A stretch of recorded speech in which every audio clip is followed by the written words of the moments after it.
Hello everyone, good morning all. नमस्कार, राधे राधे। कैसे हैं आप लोग? उम्मीद करते हैं कि बढ़िया होंगे और अपनी पढ़ाई लिखाई को बेहतर तरीके से कंटिन्यू कर रहे होंगे। आज हम लोग हो चुके हैं लाइव, और लाइव के मतलब नया वीडियो आ चुका है। और आज की इस नए क्लास में हम लोगों को करंट अफेयर्स की कुछ बातें पढ़नी हैं। तो करंट अफेयर में मेन चीज़ें क्या हैं कि हम लोग national affairs, banking news, sport award, defence news, international और साइंस एंड टेक को हम लोग यहाँ पर देखते हैं। तो इन्हीं सारी चीज़ों को आगे बढ़ाते हुए बात करते हैं आज की पहली न्यूज़ की। और आज की जो पहली न्यूज़ है वो क्या है? वो न्यूज़ ये है कि जो हमारे एस महेंद्र देव हैं वो प्रधानमंत्री की आर्थिक सलाहकार परिषद के नए अध्यक्ष बनाए गए हैं। ये हमारे मिस्टर एस महेंद्र देव हैं। कौन है ये? एस महेंद्र देव। ये एस महेंद्र देव जो हैं ये प्रधानमंत्री की आर्थिक सलाहकार परिषद के नए अध्यक्ष बनाए गए हैं। पढ़ेंगे इसकी डिटेल।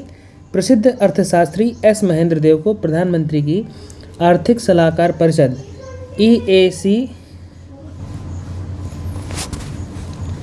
EACPM का नया अध्यक्ष नियुक्त किया गया है। उन्होंने अपनी नई पूर्णकालिक भूमिका के चलते एक्सिस बैंक के बोर्ड से इस्तीफा दे दिया है। तो पहले ये एक्सिस बैंक के बोर्ड में थे, अब इन्होंने यहाँ से इस्तीफा दे दिया है। अब यह नियुक्ति केंद्र सरकार की विकास प्रधान आर्थिक नीतियों, विशेषकर कृषि और ग्रामीण विकास पर फोकस को दर्शाती है। EACPM एक गैर संवैधानिक और अस्थायी निकाय है जो नीति आयोग के अधीन कार्य करता है। तो ये दो बड़ी बड़ी बातें हैं कि पहली बात तो ये कि जो EACPM है ये एक गैर संवैधानिक निकाय है, अस्थायी निकाय है जो नीति आयोग के अध्यक्ष काम करता है। एक थोड़ी सी बात और याद रखिएगा, नीति आयोग 2015 से कार्यरत है और इनके जो अध्यक्ष होते हैं वो भारत के प्रधानमंत्री जी होते हैं। तो कुल मिलाकर के ये है। तो एस महेंद्र देव जो हैं वो प्रधानमंत्री की आर्थिक सलाहकार परिषद के नए अध्यक्ष के रूप में यहाँ पर इनको नियुक्त किया गया है। ठीक है। तो ये जो नीति आयोग है वो उनके जो अध्यक्ष होते हैं कौन होते हैं? प्रधानमंत्री होते हैं।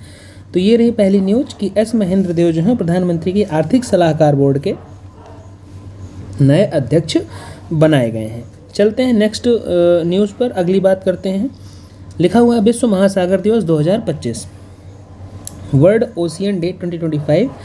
और ये कब मनाया जाता है? 8 जून के दिन हम लोग इसको मनाते हैं। तो याद रखिएगा, जून का महीना चल रहा है। जून में हमने बहुत सारे दिवस पढ़े हैं। 3 जून को हमने पढ़ा था, 2 जून को हमने पढ़ा था, अभी 12 जून को पढ़ा है और अभी 11 जून को पढ़ा था। इसी तरीके से हम लोग बहुत सारे दिवस अभी जून के अंतर्गत हम लोगों ने देखे हैं। तो हो सकता है आने वाले जो अपकमिंग एग्ज़ाम्स हैं उसमें कोई ना कोई दिवस ऐसा हो जो करंट की क्लास से हमारा देखने को मिल जाए। तो इसको ध्यान रखिएगा कि 11 जून को कौन सा दिवस मनाते हैं, 12 जून को कौन सा दिवस मनाते हैं, 2-3 जून को कौन सा दिवस हम लोगों ने मनाया था। तो इस तरीके से तो ये क्या है, हर वर्ष 8 जून को विश्व महासागर दिवस मनाया जाता है, जिसका उद्देश्य महासागरों के संरक्षण, सतत विकास, वैश्विक जागरूकता को बढ़ाना है। यह दिन महासागरों के महत्व, उनसे जुड़े खतरों को समझाने के लिए समर्पित है। वर्ष 2025 की थीम हाँ, ये ज़रूर याद रखिएगा कि इस वर्ष की जो हमारी थीम है वो थीम क्या है? हमारे महासागर और जलवायु के लिए कार्रवाई को उत्प्रेरित करना। हमारे महासागरों के लिए जो हमारे महासागर हैं उनकी जलवायु, हमारे महासागर और जलवायु के लिए कार्रवाई को उत्प्रेरित करना रखी गई है। विश्व महासागर दिवस की शुरुआत, ये जरूर याद रखिएगा कि इसकी शुरुआत 1992 यानी 1992 को संयुक्त राष्ट्र के पर्यावरण और विकास सम्मेलन में हुई थी।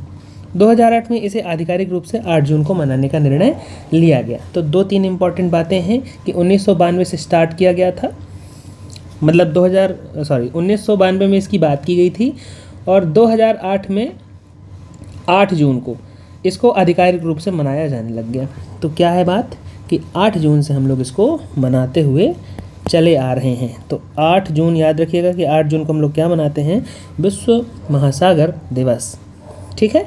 पिछली क्लासेस अगर आप कंटिन्यू देख रहे हैं तो आप लोगों ने गौर किया होगा कि हम लोगों ने लगभग हर क्लास में कोई ना कोई एक ऐसा दिवस है जिसको मनाया है। साइकिल दिवस मनाया था और अभिभावक दिवस मनाया था। इसके ही साथ चाइल्ड लेबर डे मनाया था अभी कल की क्लास में।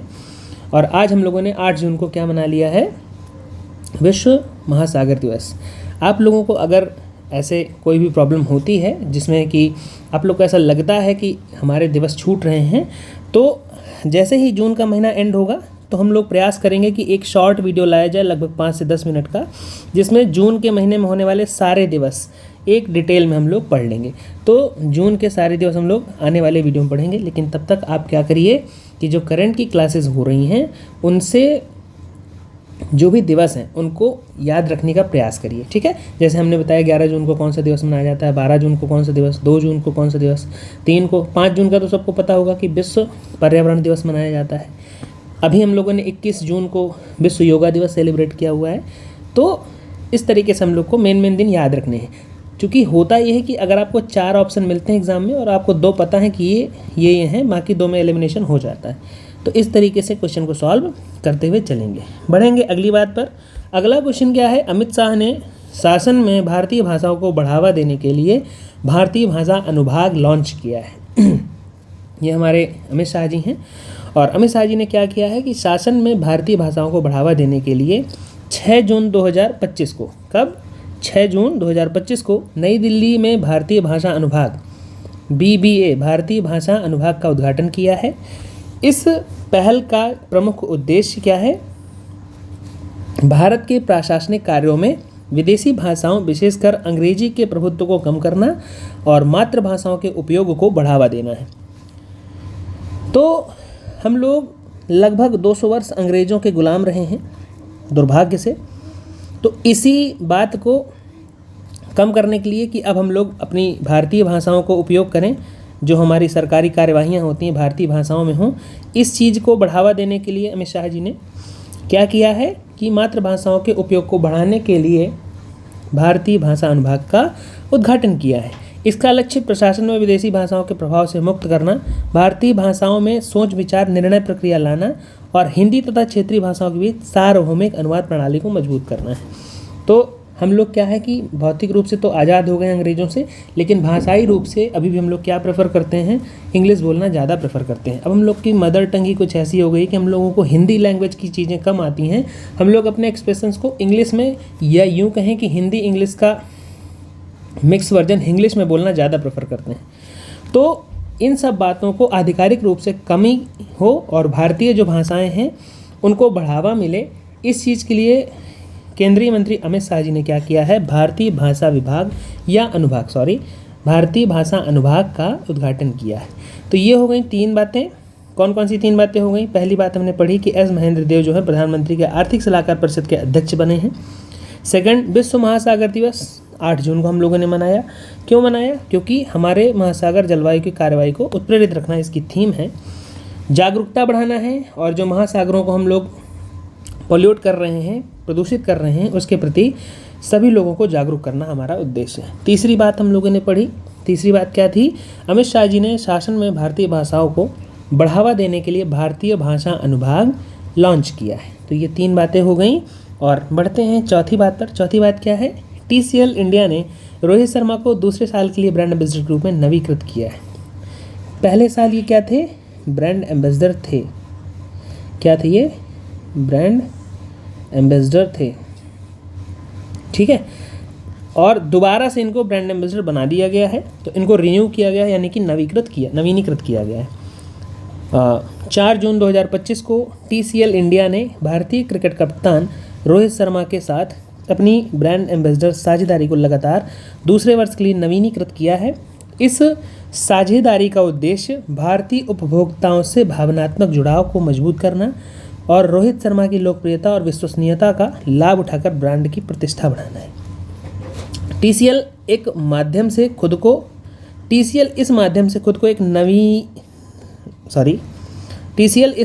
खुद को एक तकनीकी नवाचारकर्ता के रूप में स्थापित करना चाहता है। तो जो हमारा TCL ब्रांड है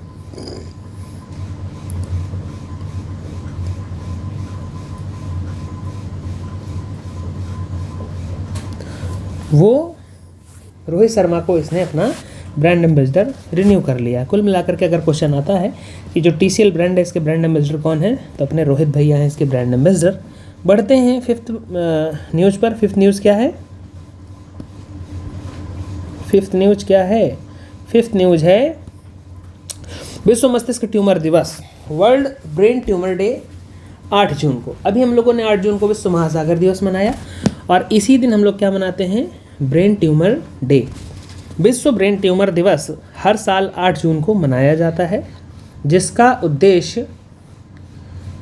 उद्देश्य ब्रेन ट्यूमर जैसी गंभीर बीमारी के प्रति जन जागरूकता को बढ़ाना, मरीजों का समर्थन करना, समय पर निदान और बेहतर इलाज को प्रोत्साहित करना है। ठीक है, क्या उद्देश्य है इसका? ब्रेन ट्यूमर जैसी गंभीर बीमारी के प्रति जन जागरूकता को बढ़ाना है, मरीजों का समर्थन करना है, समय पर निदान और बेहतर इलाज को प्रोत्साहित करना है। नेक्स्ट, वर्ष 2025 में यह दिवस रविवार 8 जून को मनाया गया। ये चूँकि मनाया जा चुका है इसलिए मनाया जाएगा नहीं, मनाया गया। इसकी शुरुआत वर्ष 2000 में जर्मन ब्रेन ट्यूमर एसोसिएशन ने की थी। किसने की थी? German brain tumour association. किसने की थी? जर्मन ब्रेन ट्यूमर एसोसिएशन ने इसकी शुरुआत की थी, जो मरीजों को सहायता प्रदान करने और सामाजिक जागरूकता फैलाने के लिए एक गैर लाभकारी संगठन है, मतलब नॉन प्रॉफिटेबल ऑर्गेनाइजेशन। तो NPO है या कुल मिलाकर के गैर लाभकारी संगठन है। तो दो बातें हो गई। 8 जून को हमने क्या क्या मनाया? विश्व महासागर दिवस मनाया और विश्व ब्रेन ट्यूमर डे मनाया। तो हमने यहाँ पर 2 दिवस मनाए हैं। कौन कौन से? एक विश्व महासागर दिवस यानी वर्ल्ड ओशियन डे और दूसरा ब्रेन ट्यूमर डे। ठीक है, तो ये 2 बातें आप लोग को खास करके याद रखनी है कि 2 दिवस भी एक ही दिन मनाए जा सकते हैं। बढ़ेंगे अगली बात पर। क्या है? निवेशक शिविर पहल 6 नंबर की न्यूज़ है। सेबी की बात आती है, stock exchange bureau of India.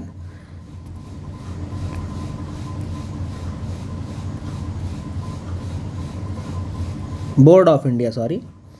तो भारत में निवेशकों की सुरक्षा और वित्तीय साक्षरता को बढ़ाने के लिए निवेशक शिविर नामक पहल शुरू की गई है। किस चीज़ के लिए? भारत में निवेशकों की सुरक्षा और वित्तीय साक्षरता को बढ़ाने के लिए निवेशक शिविर नामक पहल शुरू की गई है, जो निवेशक शिक्षा संरक्षण निधि प्राधिकरण IEPFA और भारतीय प्रतिभूति एवं विनिमय बोर्ड, याद रखिएगा इसका फुल फॉर्म आ जाता है कभी कभी, भारतीय प्रतिभूति एवं विनिमय बोर्ड सेबी की संयुक्त पहल है। यह पहल का संचालन कॉरपोरेट कार्य मंत्रालय के अधीन होता है। इसका मुख्य उद्देश्य अनक्लेम्ड डिविडेंड और शेयर वापसी की प्रक्रिया को सरल बनाना है, निवेशकों में जागरूकता बढ़ाना है और बिचौलियों पर उनकी निर्भरता को कम करना है। 3 बातें हैं।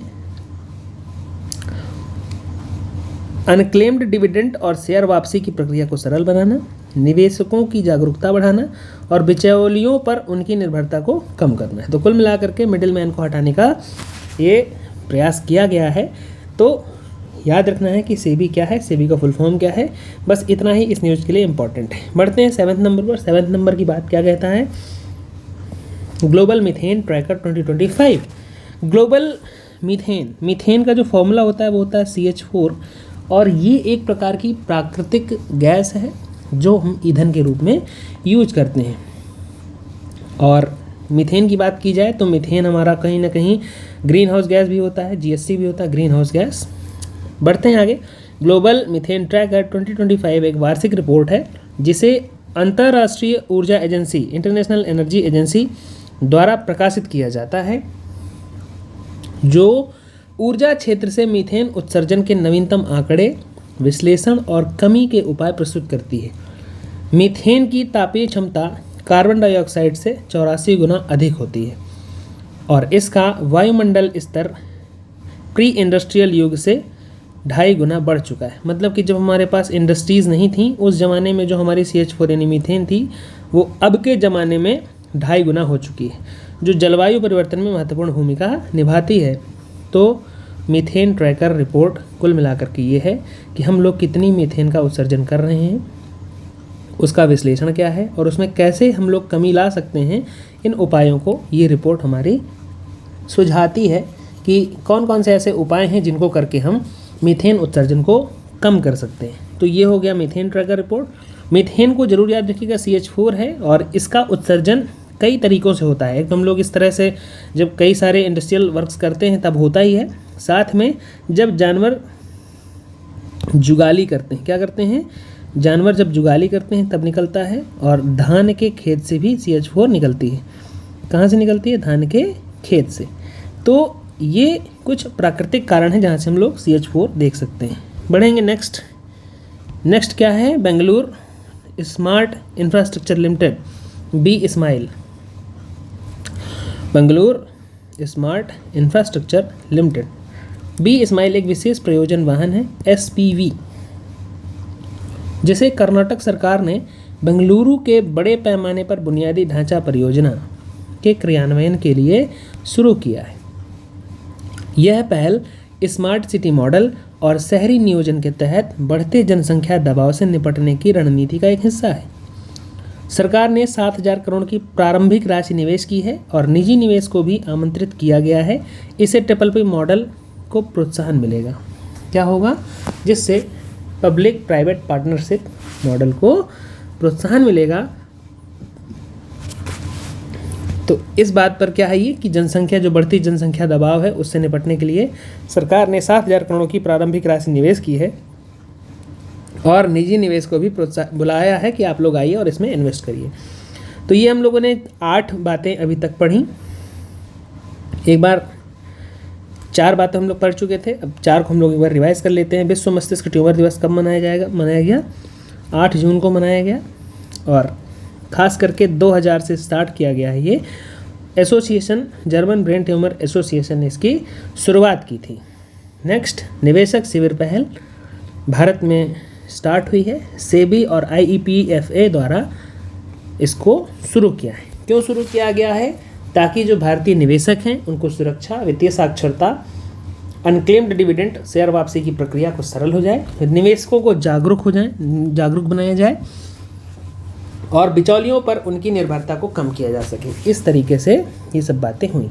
7वां नंबर हमने पढ़ा ग्लोबल मीथेन ट्रैकर रिपोर्ट 2025, जिसे अंतर्राष्ट्रीय ऊर्जा एजेंसी IEA द्वारा प्रकाशित किया जाता है, जो ऊर्जा के क्षेत्र में मीथेन उत्सर्जन के नवीनतम आंकड़े, विश्लेषण और कमी के उपाय को प्रस्तुत करती है। तो ये सारी बातें हम लोगों ने ग्लोबल मीथेन ट्रैकर में पढ़ी। नेक्स्ट 8th नंबर में क्या हुआ? BSMIL नाम का एक प्रोजेक्ट है जो बढ़ती जनसंख्या दबाव स्मार्ट सिटी मॉडल पर शहरी नियोजन के तहत एक रणनीति का हिस्सा है, जिसे PPP मॉडल पर बनाया गया। 7,000 करोड़ रुपए सरकार ने लगाए हैं और बाकी प्राइवेट हिस्से को भी या निजी निवेश को भी आमंत्रित किया गया है ताकि आप आइए और इसमें इन्वेस्ट करिए। अब आती है बात प्रैक्टिस सीजन की, तो करते हैं प्रैक्टिस। पहला क्वेश्चन पढ़ेंगे। हाल ही में प्रधानमंत्री के आर्थिक सलाहकार परिषद EAC-PM के नया अध्यक्ष किसे चुना गया है? तो S महेंद्र देव हैं जो वो प्रधानमंत्री की आर्थिक सलाहकार परिषद के नए अध्यक्ष चुने गए हैं। ठीक है। रघुराम राजन जी कौन है? तो ये हमारे RBI के गवर्नर थे, पुराने या पिछले गवर्नर थे। और कमेंट करके आप लोग बताइएगा कि वर्तमान गवर्नर कौन है? वर्तमान RBI के गवर्नर कौन है? प्रसिद्ध अर्थशास्त्री S महेंद्र देव को प्रधानमंत्री की आर्थिक सलाहकार परिषद EAC-PM का नया अध्यक्ष नियुक्त किया गया है। उन्होंने अपनी नई पूर्णकालिक भूमिका के कारण एक्सिस बैंक के बोर्ड से इस्तीफा दे दिया है। यह नियुक्ति केंद्र सरकार की विकास केंद्रित नीतियों, खासकर कृषि और ग्रामीण विकास पर ध्यान देने का संकेत है। ठीक है, तो ये हो गए हमारे प्रधानमंत्री की आर्थिक सलाहकार परिषद के नए अध्यक्ष S महेंद्र देव। नेक्स्ट 2nd नंबर पर विश्व महासागर दिवस हर साल किस दिन मनाया जाता है? तो हैप्पी वर्ल्ड ओशियन डे। और कब मनाया जाता है? 8 जून को हम लोग विश्व महासागर दिवस मनाते हैं, जिसका उद्देश्य महासागरों के संरक्षण, सतत विकास, के लिए जागरूकता बढ़ाना है। 2025 की थीम ये थी कि हमारे महासागर और जलवायु के लिए कार्रवाई को उत्प्रेरित करना है। महासागर पृथ्वी की सतह का 71% हिस्सा घेरते हैं, ऑक्सीजन का आधा उत्पादन करते हैं और मौसम व जलवायु को नियंत्रित करते हैं। एक चीज़ और है, CO2 सिंक भी कहा जाता है इनको, कार्बन सिंक करते हैं, सॉरी CO2 सिंक नहीं, कार्बन सिंक कहा जाता है। ये कार्बन को सिंक करते हैं यानी कि सोखते हैं। ठीक। 3rd नंबर, भारतीय भाषा अनुभाग BBA का उद्घाटन कहाँ हुआ है? तो हमारे अमित शाह जी ने नई दिल्ली में भारतीय भाषा अनुभाग 6 जून 2025 को इसका उद्घाटन किया है। इसका उद्देश्य प्रशासनिक कार्यों में अंग्रेजी समेत विदेशी भाषाओं के प्रभुत्व को कम करके मातृभाषाओं के उपयोग को बढ़ावा देना है। इससे राष्ट्रीय एकता और समावेशन मजबूत होंगे। ठीक। तो भारतीय भाषा अनुभाग का उद्घाटन किसने किया है? अमित शाह जी ने। कहाँ पर किया है? नई दिल्ली में किया है। ठीक। Next 4th number, TCL India ने अपना ब्रांड एम्बेसडर साझेदारी किस भारतीय क्रिकेट कप्तान के साथ नवीनीकृत की है? तो रोहित शर्मा जी के साथ इन्होंने क्या किया है? TCL कंपनी ने अपनी जो ब्रांड एम्बेसडर है इनको दोबारा से बना दिया, यानी कि इनको रिन्यू कर दिया है। 4 जून 2025 को TCL इंडिया ने भारतीय क्रिकेट कप्तान रोहित शर्मा के साथ अपनी ब्रांड एम्बेसडर साझेदारी दूसरे वर्ष के लिए नवीनीकृत की है। इस साझेदारी का उद्देश्य भारतीय उपभोक्ताओं के साथ भावनात्मक जुड़ाव बढ़ाना, रोहित शर्मा की लोकप्रियता से ब्रांड विश्वसनीयता मजबूत करना और TCL को AI आधारित स्मार्ट टीवी और उपकरणों में तकनीकी नवाचारकर्ता के रूप में स्थापित करना है। ठीक है। बढ़ते हैं नेक्स्ट 5th नंबर पर, विश्व ब्रेन ट्यूमर दिवस हर साल किस तारीख को मनाया जाता है? तो अभी हम लोगों ने 8 जून को वर्ल्ड ओशियन डे मनाया था। इसी दिन हम लोग विश्व ब्रेन ट्यूमर दिवस मनाते हैं। ठीक। जिसका उद्देश्य ब्रेन ट्यूमर जैसी गंभीर बीमारी के प्रति जागरूकता बढ़ाना, मरीजों को समर्थन करना, समय पर निदान व बेहतर इलाज को बढ़ावा देना है। इसकी शुरुआत 2000 में जर्मन ब्रेन ट्यूमर एसोसिएशन ने की थी।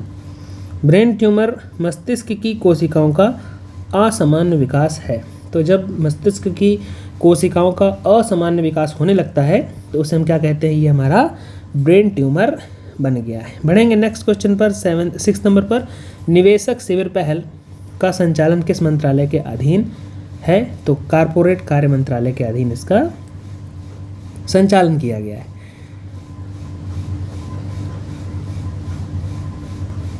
ठीक है। भारत में निवेशकों की सुरक्षा, वित्तीय साक्षरता को बढ़ाने के लिए निवेशक शिविर पहल शुरू की गई है, जो IEPFA और SEBI सेबी की संयुक्त पहल है। इसका संचालन कारपोरेट कार्य मंत्रालय करता है। इसका उद्देश्य अनक्लेम्ड डिविडेंड व शेयर वापसी की प्रक्रिया को सरल बनाना, निवेशकों की जागरूकता बढ़ाना और बिचौलियों पर निर्भरता को कम करना है। नेक्स्ट 7th नंबर का क्वेश्चन क्या है? 7th नंबर का क्वेश्चन है, ग्लोबल मीथेन ट्रैकर 2025 रिपोर्ट किस संगठन द्वारा प्रकाशित की जाती है? तो ग्लोबल मीथेन ट्रैकर अंतर्राष्ट्रीय ऊर्जा एजेंसी द्वारा प्रकाशित की जाती है। अच्छा देखिए, संयुक्त राष्ट्र पर्यावरण कार्यक्रम, विश्व स्वास्थ्य संगठन, अंतर्राष्ट्रीय नवीकरणीय ऊर्जा एजेंसी। आपको लग सकता है कि पर्यावरण से रिलेटेड है तो ये वाला मंत्रालय हो सकता है, लेकिन कंफ्यूज मत करिएगा। अभी हम लोगों ने जब डिटेल्स पढ़ी थी तो वहाँ पर अंतर्राष्ट्रीय ऊर्जा एजेंसी को हमने अच्छे से पढ़ा हुआ है। तो क्या है इसका ऑप्शन? अंतर्राष्ट्रीय ऊर्जा एजेंसी के द्वारा मीथेन ट्रैकर रिपोर्ट जारी की जाती है, जो ऊर्जा के क्षेत्र में मीथेन उत्सर्जन के आंकड़े, कमी के उपाय बताती है। मीथेन का प्रभाव कार्बन डाइऑक्साइड से 84 गुना ज़्यादा होता है। इसका स्तर प्री इंडस्ट्रियल युग से 2.5 गुना बढ़ चुका है। ठीक है।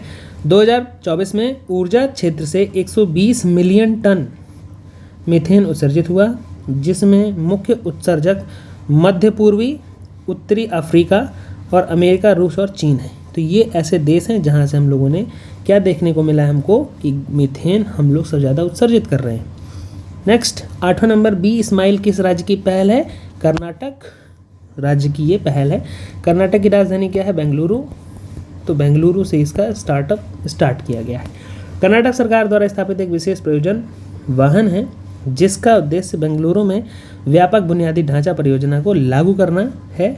यह पहल शहरी योजना, स्मार्ट सिटी मॉडल और जनसंख्या दबाव जैसी चुनौतियों से निपटने की रणनीति है।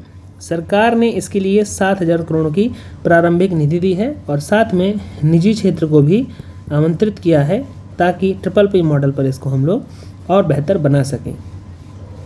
ठीक, अब 8 क्वेश्चन हमारे कंप्लीट हो चुके हैं। बात आती है वन लाइनर की, तो वन लाइनर को भी ध्यान से पढ़ लेते हैं और वन लाइनर पे हम लोग बेहतरीन करने का प्रयास करते हैं कि और हम लोग क्या क्या कर सकते हैं। तो TCL इंडिया ब्रांड अभियान थीम क्या है? तो इसका अभियान क्या है? मास्टर द मोमेंट, यानी कि इनकी जो टैग लाइन है वो क्या है? Master the moment. Next, SEBI का मुख्यालय कहाँ स्थित है? तो मुंबई में इसका मुख्यालय स्थित है। 3rd नंबर पढ़ेंगे, बी स्माइल के संचालन बोर्ड का सदस्य कौन होता है? तो बेंगलोर के है, तो बेंगलोर के मेयर इसके क्या होंगे?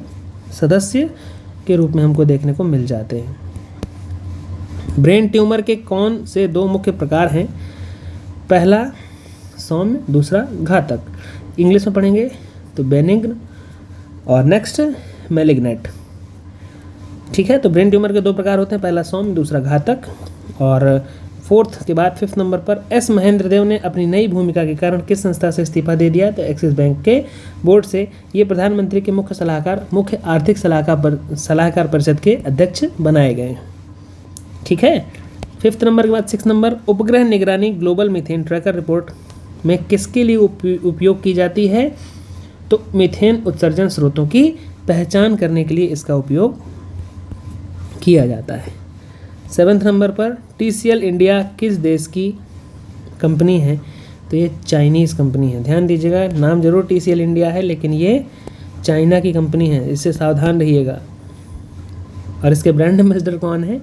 अपने रोहित भैया, यानी कि रोहित शर्मा, इंडिया टीम के कप्तान। 8वां नंबर, वर्ष 2025 के लिए विश्व महासागर दिवस की थीम क्या है? तो थीम हम लोग पढ़ लेते हैं, महासागर और जलवायु के लिए कार्यवाही को प्रेरित करना। और इसको याद रखिएगा, 8 जून के दिन हम लोग क्या मनाते हैं? World ocean day. 9th number पर चलेंगे। 9th नंबर लिखा हुआ है, भारतीय भाषा अनुभाग BBA की तकनीकी सहयोगी संस्था कौन सी है? तो इसकी तकनीकी सहयोगी संस्था कौन सी है? CDAC। ये इम्पॉर्टेंट है और ये एग्ज़ाम में आ सकता है क्योंकि इतना डीप कोई भी करंट जो है वो इम्पॉर्टेंट होता है। 10th नंबर पर पढ़ेंगे, निवेशक शिविर पहल का पहला चरण कहाँ शुरू किया गया? तो पहला चरण मुंबई और अहमदाबाद में इसकी शुरुआत की गई है। तो ये हो गए आज के 10 क्वेश्चंस और होपफुली आपको सारी बातें समझ में आई होंगी। अगर किसी को किसी भी टाइप का कोई डाउट है तो कमेंट करिएगा। और ये हमारे अभी रनिंग बैचेस चालू हैं, इनमें अगर आप इनरोल करना चाहते हैं तो इनरोल कर सकते हैं। और स्पेशल मैथ का बैच और स्पेशल रीजनिंग का बैच आने वाला है बहुत ही जल्द। सुपर TD के लिए हम लोग बैच कंटिन्यू कर रहे हैं, उसको भी आप लोग चैनल में जा कर के देख सकते हैं। तो ये सारी बातें थी और मिलेंगे नेक्स्ट क्लास पर। तब तक हंसते रहिए, मुस्कुराते रहिए। किसी को किसी टाइप का अगर कोई डाउट हो तो कमेंट कर दीजिएगा। और अगर सारी बातें समझ में आ गई हैं तो वीडियो को शेयर कर दीजिएगा, चैनल को लाइक कर दीजिएगा, सब्सक्राइब कर दीजिएगा। मिलेंगे नेक्स्ट क्लास में, तब तक के लिए वंदे मातरम, जय हिंद।